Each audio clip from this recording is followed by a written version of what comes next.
the Tic-Tac UFO Lockheed-Martin technology? Well, Commander David Fravor just released a statement to Jesse Michaels talking about this. So let's talk about his thoughts on all of this and some of the broader implications of this whole narrative. So get in here. This is Jack with Cosmic Road. I'll talk about UFOs and the paranormal. Please hit like and subscribe and let me know what you guys think in the comments below. Okay, yeah, is the Tic-Tac UFO Lockheed-Martin technology? Well, this is what Commander David Fravor had to say to Jesse Michaels. Per Jesse, Commander David Fravor responded to me. The Tic-Tac was not Lockheed-Martin, according to him. He seemed very confident and matter of fact. Now, Chris Bartell had some cold water to throw on that idea. He says it's worth remembering that even highly respected military personnel like Fravor often don't have the need to know when it comes to deeply compartmentalized programs.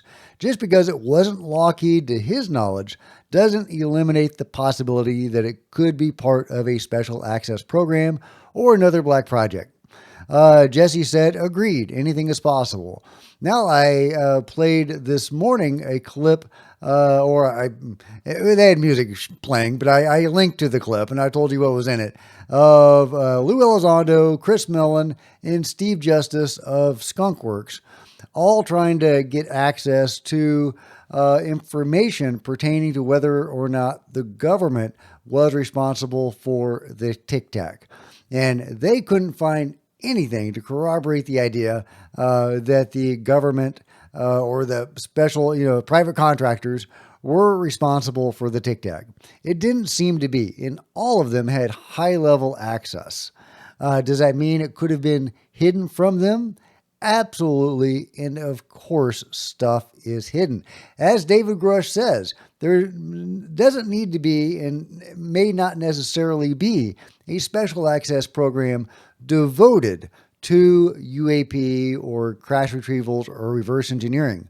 What they do is they hide it within a known SAP, special access program. They find a wrinkle in one of those programs and they hide it in the wrinkle, and there's probably a wrinkle of that wrinkle and so on until it's all safely squared away. That's probably how the UFO control group operates. It's how it funds itself, and it probably has been doing that for many years. So I absolutely think that just because Lou couldn't find it, just because Chris or Steve couldn't find it, doesn't mean it's not there. The control group definitely exists, and they definitely do have this exotic technology. But did they create the Tic-Tac? And how would Commander David Fravor know exactly? Well, we don't really know what he's been doing. He has some sort of classified position within the aerospace realm, and we don't know exactly what that is. I don't. If you do, let me know in the comments below. He says that he is in a position to know whether this is Lockheed-Martin tech or not. And he says it's not. And he's been out front saying that previously. So, taking Fravor at his word that he would know if this was indeed Lockheed-Martin technology, then, we can rule that out, I guess, if we can take him at his word. Now, if it is Lockheed-Martin technology, Kevin Day has some strong words to say. This is from his Facebook post. David Haith sent me this, and I didn't want you to have to read his, PM, so I wanted to just copy and paste it here. Kevin Day has further commented on his own Facebook page. If the Tic-Tacs were Lockheed, then somebody owes the crews of the 2004 Nimitz strike group an apology. Not only did it ruin my Navy and follow-on DoD careers, the journey itself, no shit, nearly killed me. Nothing but collateral damage product of a larger agenda. Additionally, they directly interfered with a naval strike group exercise preparing for deployment at great cost. Any idea how much it takes to get an entire SG underway, including the air wing? No, I don't believe it was Lockheed Martin testing toys against our toys. Not only illegal, but stupid as F too. If true, however, apologies are in order at the very least. Also, Tic-Tac was 20 years ago. Where is that amazing tech? We did not use it in Iran, and it is not being used in Ukraine. We still drive gasoline-fueled cars, trains, airplanes, ships, and even likely toaster ovens too. No, the latest theory is BS, unfortunately. I have great respect for Ross. Yeah, and we have to talk about that a little bit. We have to talk about Ross Coulthart and what this means for his credibility. All right, Kevin is saying at the very least he is owed an apology, and absolutely, I'm sure he is, one way or another, whether it's just discrediting him or not acknowledging this event, whatever the case. So is the Tic-Tac UAP, is it anomalous or is it Lockheed? I've said that absolutely the control group exists, and it does have exotic, what we would think of as anomalous technology. They've got UFOs. They are going off-world. Kevin Day's point is really great. Why haven't they used this technology in war? Well, they never have. They've had this technology since at least the 60s. They've never used it in war that we know of. There seems to be a restriction likely placed on them by the beings that they cannot weaponize this technology. So what the hell are they doing with this technology? They are going off-world. My research is pretty clear on that. But hey, let me know what your research says. Absolutely. I don't have all the answers, but from my research, they are going off-world. What are they doing out there? We've seen some glimpses of that. We've had some My Labs experiencers talk about, traumas they've undergone off-world, but that's obviously just a part of what they are doing out there. So yeah, the control group has this technology. They are going off-world. We don't know what they're doing with it. They don't seem to have been using it in war. They are divorced from us. They are the breakaway civilization, as Richard Dolan calls it. I don't think they care about our laws or rules, apologies, or anything else. They're doing their own thing for their own reasons. I think that they might have a cause that they believe in, whatever that cause is, that gives them the justification to do whatever the hell they want to do in their own minds. But did they create the Tic-Tac? Is Lockheed-Martin the creator of the Tic-Tac? Well, like I've said before, Tic-Tac, part of a fleet of up to 100 craft that were coming and going from space to sea level in about a second without creating a sonic boom. Yeah, that's pretty major, right? That means whoever operates that craft has a whole different understanding and a whole different ability to apply its understanding of physics. We can't do that. It was also interacting with a large object in the water, and the fleet. Oh, and also there were reports of some of the Tic-Tacs emitting orbs, which is so weird. So, highly anomalous craft, right? And then they all boogied off to Catalina Island, which itself is a hotbed of UFO activity, both underwater and in space, going from space. So that means that the fleet of UFOs is mixed up in all of that. The fleet of Tic-Tacs is mixed up in all of that hotbed of activity. Furthermore, the Tic-Tac is part of a larger pattern of similar incidents, like the swarm of orbs. I think that was the Omaha incident. Or the pyramid, the flying pyramids. I want to say that was the Jackson, but correct me if I'm wrong. Another U.S. war fleet.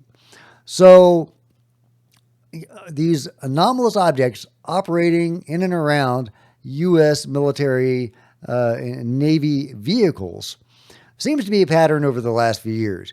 Maybe it always has been. The Tic-Tacs definitely seem to fit that pattern. So if they are part of that larger pattern, did Lockheed Martin create those flying pyramids? Did they create those trans-medium orbs? Images of which Jeremy Corbell and George Knapp helped get out there to the flying pyramid. So do you think that Lockheed Martin really created all of that? It seems pretty outlandish. Now, I think the UFO control group has probably created some pretty outlandish stuff and is part of some pretty outlandish stuff. But to me, that does not ring true. That rings false. Ross Coulthart told something to us that I believe personally, and many others believe as well, is false. What does that mean for Ross Coulthart and his credibility? Well, people do get things wrong. They are told stuff that they believe, and then they repeat that, and maybe later he'll find some, evidence that convinces him otherwise, and he'll retract his statement. I think that's possible. It's also possible that he fixated on one particular aspect of the Tic-Tac, evidence. And that was the quote-unquote pitot tubes that he talked about a few weeks ago. And he seemed to think that this was evidence, this was proof that the Tic-Tac was man-made. And that seems to have maybe led him to this, declaration that these are Lockheed-Martin craft. Well, the pitot tube, which is not shown in this particular image, but those two little prongs that were sticking down off of the Tic-Tac, if they were pitot tubes, they would be interacting with the atmosphere, with the air. That would be the whole point of those things. But like I've just described, these Tic-Tacs were going from space to sea level in a second without creating a sonic boom. They weren't interacting with the air, not in any way that we understand. They have some sort of force field around them. They're manipulating time and space, whatever. They're a highly exotic craft doing highly exotic stuff. They don't need pitot tubes. Whatever those prongs sticking off of them were, that's not what they were. So Ross may not have taken all of that into account. He may have wanted to think about a prosaic way to explain the Tic-Tac. I don't know. I don't know what was going on in his head. I guess he trusted his sources, and he had heard this repeated again and again. I'm sure he was targeted, as many are, for disinformation, and ultimately it got to him. Not that the powers that be, the control group, got to him necessarily, although anything's possible, but that this repeated lie built up in his mind, and one lie reinforced another lie, and he ultimately came to believe what he'd been told, that this was Lockheed-Martin technology. That's the way I think it went down. I hope he wasn't gotten to. And again, people get stuff wrong, and he could later retract this or get new information that makes him think differently about all of this. I still like Ross. I still love Ross. I might be looking at some of his information with a little harder edge, unfortunately, than before, a little more skepticism. And I don't like that. I hate that. That is really unfortunate. But that is where I am at the moment, is I will still listen to Ross. I will still, hope to find gold in what he has to tell us. Because remember, he is the one that helped bring David Grush forward. He's helped a lot of amazing information come out that has changed the landscape. Ross is a force ultimately for good, for UFO disclosure, and for the world. So I still love Ross. I'm pro Ross, but I think he got this one wrong. Unless you think Lockheed Martin made the Tic-Tac, the pyramid, the orbs, all hanging around U.S. war fleets for some reason unknown. It's a lot to buy.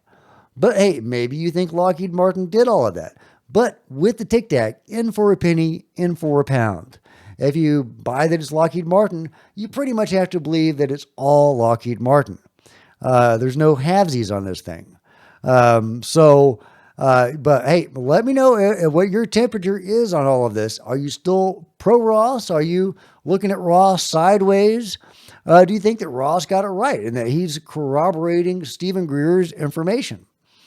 Let me know what you think about it all in the comments below. Like and subscribe. Hit the bell to be notified of future videos. If you want to support the Cosmic Road, the channel, buy a t-shirt, become a channel member, and of course, there's plenty of other videos on the channel. See you next time, guys.